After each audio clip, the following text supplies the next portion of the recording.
ఆ 31 లక్షల ఇళ్ల పట్టాలలో ఏకంగా 22 లక్షల ఇల్లు మీ బిడ్డ కట్టిస్తా ఉంటే ఏడుపు.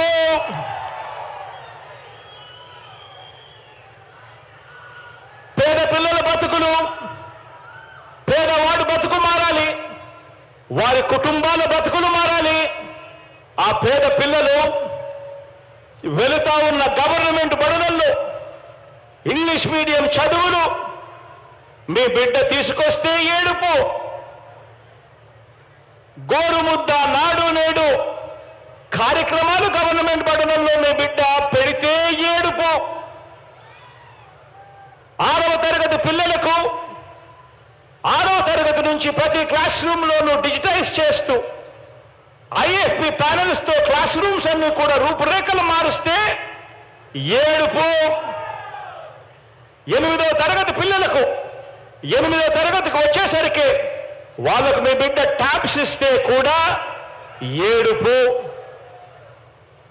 ఏకంగా 35 లక్షల ఎకరాలు 35 లక్షల ఎకరాలు హక్కు లేని ఆ భూములకు, అసైన్డ్ భూముల మీద ఆ పేదవాడికి సర్వ హక్కులు మీ బిడ్డ కల్పిస్తే ఏడుపు. 10% వాగ్దానాలు కూడా వాళ్ళు 2014 నుంచి 2019 మధ్య వాళ్ళ అధికారంలో ఉన్నారు. ఎన్నికల ప్రణాళిక మేనిఫెస్టో ఇచ్చారు.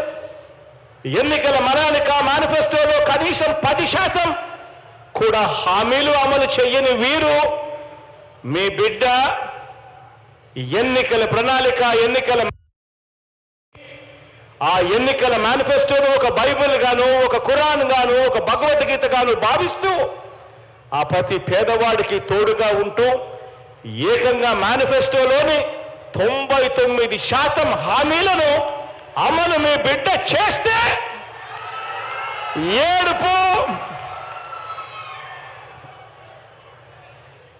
దోచుకోవడము, దోచుకున్నది పంచుకోవడము, పంచుకోవడము తినుకోవడము మాత్రమే తెలిసిన ఈ చంద్రబాబుకు, బటన్ను ఎలా నొక్కాలో తెలియని ఈ చంద్రబాబుకు మీ బిడ్డ హయాంలో ఏకంగా 2,40,000 కోట్ల రూపాయలు, 2,40,000 కోట్ల రూపాయలు మీ బిడ్డ హయాంలో నేరుగా మీ బిడ్డ బటన్ నొక్కుతున్నాడు. ఎక్కడా లంచాలు లేవు, ఎక్కడా వివక్ష లేదు. నేరుగా నా అక్క చెల్లెమ్మల కుటుంబాల ఖాతాల్లోకి నేరుగా డబ్బులు జమ అవుతా ఉన్నాయి.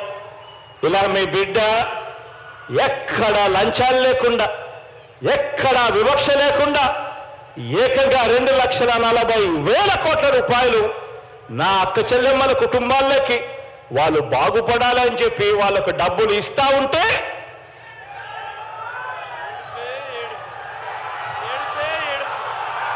ఏడుపే ఏడుపు.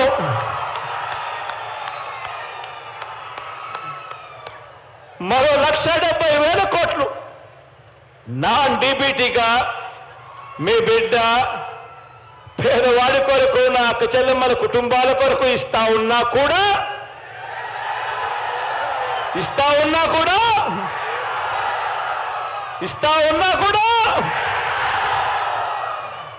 ఏడుపే ఏడుపు. ఈ ఏడుపులన్నింటినీ కూడా కేవలం మరో 3 నెలలు భరించండి. కేవలం మరో 3 నెలలు భరించండి. ఈ క్యాన్సర్ గడ్డల్ని వచ్చే ఎన్నికల్లో పూర్తిగా తొలగించండి అని చెప్పి ఈ సందర్భంగా తెలియజేస్తా ఉన్నా. ఇటువంటి నాన్ లోకల్స్ అంతా, ఇటువంటి పేదల వ్యతిరేకులంతా, ఇటువంటి పెత్తందారులంతా కూడా శాశ్వతంగా మన రాష్ట్రం వైపు కన్నులెత్తి కూడా చూడకుండా తీర్పు ఇవ్వండి అని చెప్పి మిమ్మల్ని అందరినీ కూడా సవినయంగా కోరుతా ఉన్నా.